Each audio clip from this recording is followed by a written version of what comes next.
빅 위기 대비하래요. 이거 보면은 굉장히 무섭지 않아요? 매경태 예측 2023 해가지고 나왔어. 11월 15일 16일 날 나온 거네. 스태그플레이션 우려가 현실로. 고금리 자산 가격 급락 신용 위기가 있다. 앞으로 1, 2년간 성장률이 낮아진대요. 실업률은 약간 올라가면서 인플레이션이 고공행진하는 시기가 있을 것이다. 이를 스태그플레이션이라고 부를 수 있다. 경기 침체 속에 물가가 상승하는 스태그플레이션. 이 스태그플레이션은 2019년도 말 정도에 이 얘기가 나왔어요. 9월 달서부터 요 12월 요 사이에. 그러나서 2020년도에 코로나 한번 빵 터지더니 그 뒤로 주가 엄청 올라가더구만. 연방준비제도 2023년 전망이다. 그는 글로벌 금융위기 직전인 2006년 2월부터 8년 동안 전 세계 경제 대통령으로 통했다. 무제한의 유동성을 퍼부어 금융 시스템 마비 상태를 건져냈대요. 이게 좋은 건 아니죠. 돈 다 퍼부어가지고 그 영향이 지금 나타나고 있는 거잖아요. 2023년 경제가 전례 없이 만만치 않을 거라는 예고를 했다. 주요 글로벌 경제 분석기관 전망도 역시 다르지 않대요. 국제통화기금은 2023년 세계 경장 성장률 전망치를 연이어 낮췄다. 4월에는 3.6, 10월에는 2.7. OECD도 경제 성장률을 0.6포인트 내린 2.2%로 제시했네요. 국가 GDP 성장률 전망이에요. 근데 여기서 재밌는 게 뭐냐면 우리나라가 그래도 2%야. 일본보다 낫네. 미국보다 낫고. 근데 인도가 엄청나게. 야, 중국이 4.4래요. 아프리카 3.7이고. 여기 원체 개발된 게 없으니까 요즘 인도가 뜨는 세상인가 봐. 인도 주가 별로 빠지도 않았잖아요. 유럽은 별로 내용 없네. 옛날 선진국들이 별로 안 좋고 개도국들이 좋은 거네.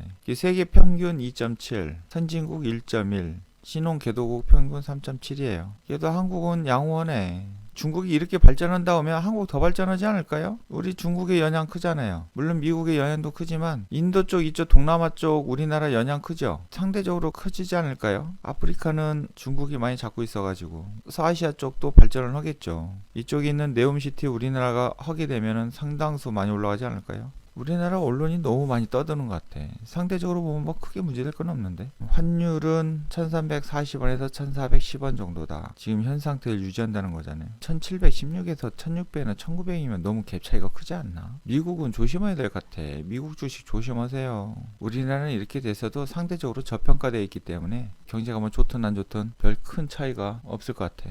물가 상승률이 이렇게 하는데 한국이 보면은 물가 상승이 적어요. 여기야. 미국은 여기 꼭대기고 영국, 유로존이 이건데 우리나라 상대적으로 적잖아요. 물가 상승률. 우리나라가 다른 나라들보다 확실히 양호한 거예요. 녹색이 2022년도, 빨간 게 2023년도. 가장 부정적으로 낸 게 하나금융이네.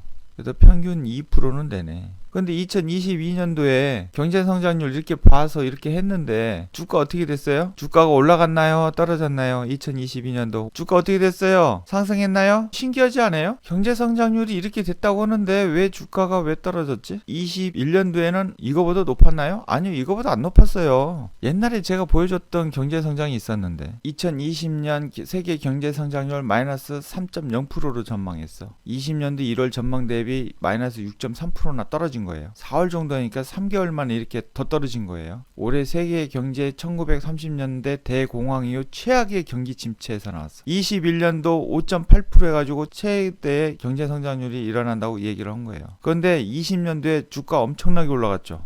국제통화기금에서 세계 경제 전망을 내놓은 거야. 글로벌 금융위기 9년 마이너스 10년 0.4. 이게 2009년도에 이렇게 해서 됐다가 2010년도에는 이렇게 반등을 했다라는 거예요. 경기가 안 좋았다가 선진국 마이너스 6.1%, 신흥개도국 마이너스 1.0%. 이렇게 된다고 전망이 나왔어요. 언제? 20년도 4월에. 그래놓고선 주가가 어떻게 됐는지 봐보세요, 여러분. 주가 어떻게 됐어요? 20년도 4월 달에 여기서 경제성장률 얘기가 나온 거예요. 여기가 4월 아닙니까? 요 자리에서 전망치가 나온 거예요. 부정적으로. 그래놓고선 어떻게 됐어요? 그리고 21년도에 엄청난 경제성장이 있는다고 하더니 21년도에 빠져버렸네. 이거 봐보세요. 지금 이거 옛날 제가 데이터를 보여드리는 거잖아요. 그래서 주식은 기억력의 싸움이에요. 여기 보면은 한국 IMF 분류상 선진국 20년도 마이너스 1.2% 전망 1월 대비 마이너스 3.4%나 더 하락해서 전망을 한 거야. 3개월 사이에 더 하락시킨 거예요. 코로나 터지고 나서. 21년도 선진국 4.5, 한국 3.4%야. 신흥국 6.6% 성장이 전망이 된다. 자, 한국 21년도 3.4% 전망이 낮다고 했어요. 경제 성장이 이루어지고 있는데 주가가 빠지잖아. 2.6%였는데 빠졌잖아요. 그러면 지금 3.4에서 얼마가 된 거예요? 여기로 보면은 1.9, 2%대로 떨어진 거잖아. 2%. 지금 여기가 지금 2%대야. 2%. 성장을 2%로 보고 있는다네. 여기서. 22년도 소비자 물가 5.2, 한국은 3.7이네. 물가 떨어지면 좋은 거 아니에요? 실업률 3.1에서 3.5. 내년에 실업률 조금 올라간다고 그랬죠. 왜냐? 이게 체감적으로 느껴지는 거니까. 설비 투자가 마이너스 3.7에서 0.9래. 그 설비 투자를 내년에 올라간다는 거잖아요. 올라간다는 것은 경기가 좋아진다는 얘기 아닌가요? 거꾸로 얘기하면? 이 기자는 메가 위기라고 하면서 데이터로 보면은 데이터는 좋은 현상이네. 제목을 왜 저렇게 잡은 거야? 무역 적자는 심각하대요.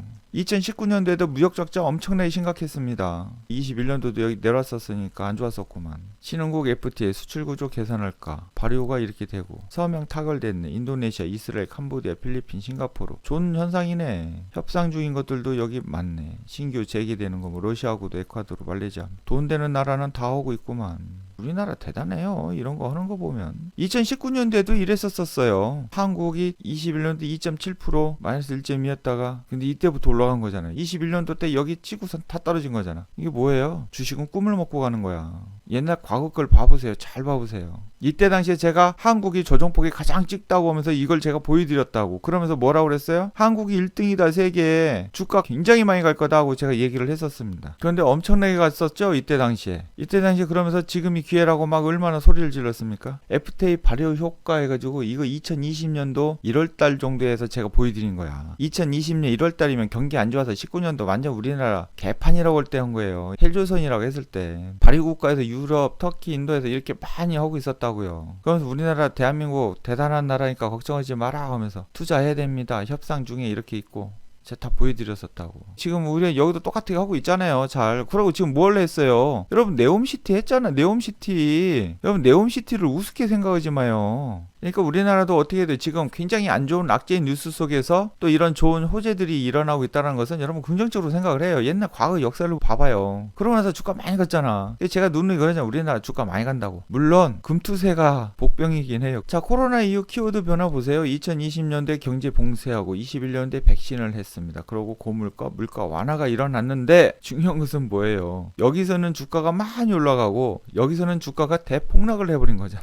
안 좋을 때 경제 봉쇄해서 경제가 망한다고 해놓고선 주가 올라가 놓고 지금은 다 풀어놓고선 좋으니까 코로나 다 풀리고 났는데 오히려 주가가 빠졌어. 그러면 어떻게 될까요? 이제는 반대 현상, 급부 현상이 나타나지 않을까요? 여기 공격적 부양책을 했죠. 긴축하고 지금 긴축 속도 조절했죠. 근데 이게 계속 긴축을 할까요? 긴축하는 것도 한도가 있어요. 끝까지 긴축 못해요. 결국은 뭐예요? 다시 또 경기 부양책을 내놓는다는 거예요. 결국은 지금이 최악이라는 거잖아요. 그래서 2023년도에는 오히려 거꾸로 무슨 현상이 나요? 2020년도 한 5월, 6월 같은 이런 현상들이 벌어진다는 거예요. 2023년도 중반 정도에. 그래서 제가 누누이 말씀드렸죠. 지난번에도 한 8개월 정도만 우리가 주식 사기 너무 좋은 시기다. 이 시기가 넘어가면 어떻게 된다? 주가 많이 간다. 모르죠. 뭐 금투세 이용해가지고 또 개폭락 시킨다. 뭐 이거 아니네 해가지고 철해가지고 또 다시 또 올라갈 수도 있는 거고. 경기 침체가 일어난다고 하면 이게 지금 바닥인 거예요. 사실은 이거에 대한 종합 주가 지수가 빠진 거죠. 이게 선행지수잖아요. 선행지수인데 이거 빠졌다고. 먼저 빠졌죠? 그럼 우리는 이런 걸 보고 이제 바닥 왔구나. 그리고 미국에 그 투자하는 사람들 보니까 부정적으로 얘기하는 사람들이 거의 뭐 한 70%가 부정적으로 얘기하더라고요. 나머지 30%만 긍정적이고 결국은 세상을 너무 부정적으로 보는 사람이 많다는 것은 바닥론이 나왔다는 얘기인 거예요. 물론 이제 각 나라마다는 약간씩 차이가 날 수 있겠죠. 미국은 조심하는 게 낫겠죠. 미국은 주가가 너무 많이 올라갔잖아요. 글로벌 경제가 불안한데 한국 경제만 나홀로 버티기 힘겨진다. 뭐 이러면서 나왔네. SF 복합 위기란 1980년대 초에 나타났던 스태그플레이션과 2008년에 발생했던 금융위기가 한꺼번에 나타나는 현상. 와, 이거 완전 폭탄이네. 뭔 폭탄이야 이거? 원자폭탄. 내년에 원자폭탄 터진다는데? 여러분 어떻게 해야 돼? 다 도망가야 되겠네. 주식 다 팔아! 도망가! 뭐 이러면 나라 망하는 거 아니야. 한마디로 지금까지 발생했던 모든 위기의 종합판이 메가급 위기다.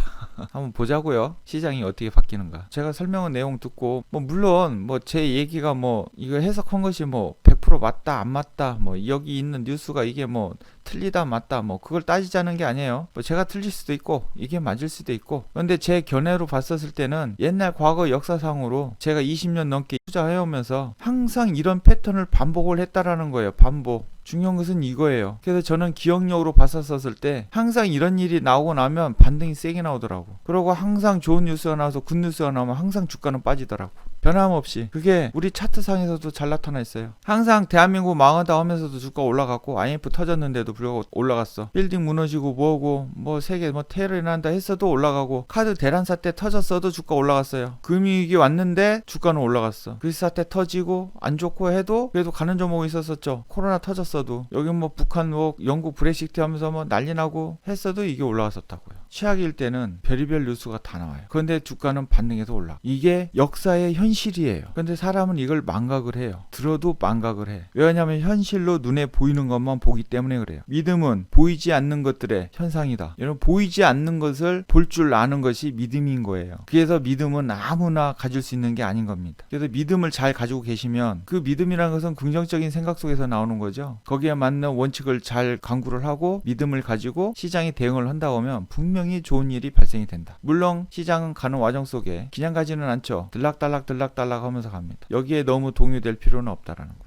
지금도 오늘도 이렇게 확 올라갔지만 내일은 쭉 빠질 수 있죠. 갭 떴으니까. 물론 12월 달 내내 이렇게 쭉 여기까지 빠질 수도 있어요. 2360 이렇게 빠질 수도 있고, 물론 이렇게 내일 좀 뺐다가 다시 올려서 이렇게 올라갈 수도 있고, 그건 몰라요. 그건 뭐 우리가 뭘 어떻게 할 필요는 없죠. 다만 빠지면 좋은 종목 사면 되는 거고, 올라가면 올라가는 대로 포트 조정하면 되는 거죠. 거기에 맞춰서 우리는 대응을 하면 돼요. 대신 원리와 원칙을 잘 지키면 되는 거다. 다만 장기적인 플랜으로 봤을 때는 어떻게 된다? 우상향적인 모습을 기대를 하셔라. 대한민국 건실한 나라입니다. 그리고 큰 손들이 키워주는 나라니까 걱정하지 마세요. 내년 경제에 오히려 주가가 많이 상승할 수 있는 좋은 기회라는 거 여러분 상기하시기 바라겠습니다.